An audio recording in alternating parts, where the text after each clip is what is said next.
So guys, basic story is I've come to Wales to meet with Scott and hear the story firsthand about how he created Coaltown Coffee, which I think is an incredible story, and it's here in Ammanford, which is a small town in South Wales.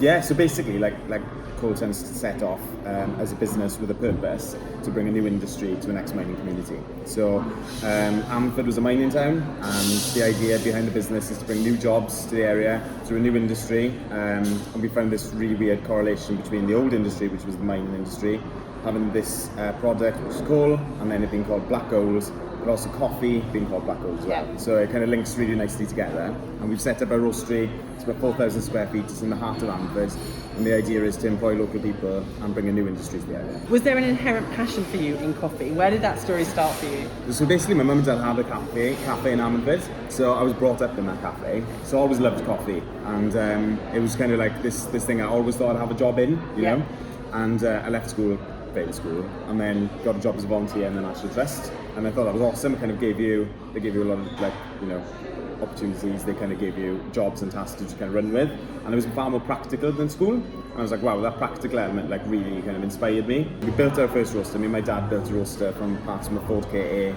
and a barbecue. I found a photograph of my great grandfather, and he's a miner in his gear, and I was like, wow, I never really thought about Ammanford as a mining town before. I said, wow, that's really interesting, the history behind it, and I was like, found out this reference called Coaltown. I was like, wow, that'd be a really cool name. It all kind of worked really nicely together. The logo came together naturally, and it just kind of flown, And the business took off, and it was more about the purpose of what we can do with it. How we can expand this and really make it about the town, and really make it about future mining towns, other mining towns across the UK, and bring a new industry to those as well, and make sort of a movement around it. Yeah. So this post-industrialisation and how to get these towns to really find a new industry and get back on their feet is the focus of ours, really. So it's, And creating incredibly beautiful coffee, right? I think the branding is sensational, and also the story around how you select and work with selected smallholder farmers. Absolutely, yes. Across, I guess, Africa, India, and South America. Is that right? Yeah. So coffee grows around a belt. So it grows around sort of around the equator, essentially. So any countries that fall within the equator can grow coffee. So there's a big journey behind it. You can find coffees grown in very, very small farms, and the journey and the story behind these producers and how much work and effort has gone into that green coffee is an amazing story to be able to tell our customers. So that chain works and resonates really, really well.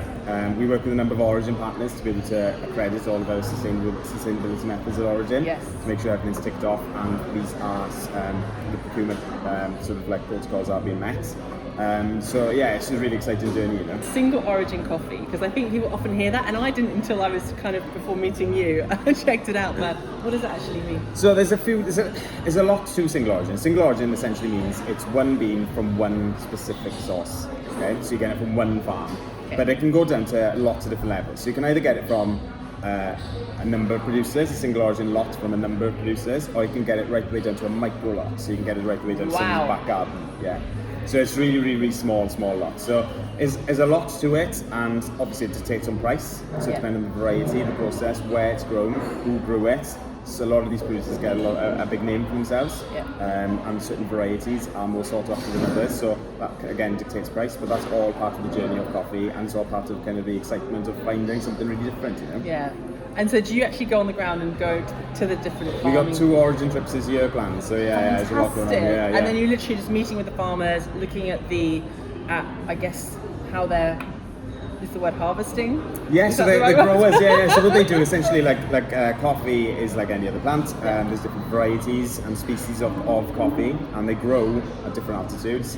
And coffee would grow in the wild, but to grow it sustainably and be able to gain, farm it essentially, you need a lot of education and be able to. There's a lot of tradition in being able to grow each of these coffees. So it's a very interesting how different countries have different approaches. So like Brazil, for instance, is a more commercially grown kind of like ethos behind it. They grow because the country's predominantly flat and quite high altitude. They can use machinery, so they export around 90 million 75 kilo sacks a year, and that is one of the largest. Well, it is the largest growing region. And then you have smaller countries then, more up-and-coming countries like Panama, who grow really specific high-altitude, small lots and sell for a higher price. So it's very interesting. Oh, it's amazing. I was keen to hear from Scott who you guys distribute to here in the UK. And it sounds like quite a diverse mix. It is, yeah. Are we allowed to say Bank of England? Yes, yeah. So, I mean, we supply a lot of independents. So, we supply about 250 cafes and customers across the UK. And we supply the Houses of Parliament with retail coffee. We supply the Senedd, which is the Welsh Government's central office. Yeah. We also supply Selfridges and soon to be the Bank of England as well, yes. So it's really cool. Real mix. But I think what's exciting is that mix of the independents, some of these larger giants or institutions, and then all of the smallholders. And it's just like incredible how the link is happening. Yeah, around definitely. It's really cool. And that's kind of the exciting part for us really as a business, being able to meet all these different people and be on those journeys with them really. Because it really is a journey for us when a customer opens a coffee shop, you know. Because we're with them from the early stages and we're kind of seeing them open their, you know, first business, and you know, we've seen it a lot of times. You can offer advice and support, and we're there, you know, and we're on it with them, you know. So it's really exciting for us. I get involved with painting sometimes. Yeah. I love Yes, I'm curious. What's been the biggest surprise to you in running this business? What's been the one? Well, I opened this business with zero experience. Yes. So it's like being able to grow as a person within the business and grow your role and how you kind of evolve as a person is probably the biggest surprise really for me. And you know, kind of seeing it take off the way it has floored me, to be honest. And it's been really that's the idea of the brand, being able to move it into different areas, you know, potentially Manchester, north of England. It has this ability to be able to translate into other areas as well. You know? Yeah. And I guess last question on the academy, I think that's really exciting. So can you tell us a bit about that? So yeah, like I came out of school with no qualifications. It was super hard to get a job, and what I found is like there aren't that many opportunities around here. So what I wanted to try and offer was with this business, take on people who aren't necessarily finding it easy to get work, bring them in, train them for 6 months as a paid member of staff, but invest a lot of time in training with our head trainer and get them into being able to become a barista, be able to produce coffee to a really high standard, and then it's much easier for them to find work. So between now and 2022, there's going to be a shortfall of around 40,000 baristas, which was reported last year. Shortfall, 40,000 barista shortfall in the UK. In the UK, okay. So there's an opportunity there for jobs, you know? Yeah, absolutely. So it's been able to train people. A lot of our customers, you know, we have a network of wholesale customers, you know, that are always looking for trained baristas. It's one of those things, looking for skilled, trained staff. So if we can train people from Ammanford, or in whatever our cafes are opening, and get them into work, you know, get them into through your network, through our network of wholesale customers, it's lowering unemployment and helping our community out, you know. That's amazing. Yeah. That's amazing. What's your tip for choosing a fantastic roast? Right, so it depends on what your tastes are. So you've got to kind of like narrow down what you enjoy in coffee. So if you like chocolatey coffees, you have to find a coffee from South America, something that's really easy to drink, yeah? If you're looking for something really different, something fruity, you go to sort of Central Africa. So Kenyan coffees, Ethiopian coffees are known for their fruitiness and their unique qualities.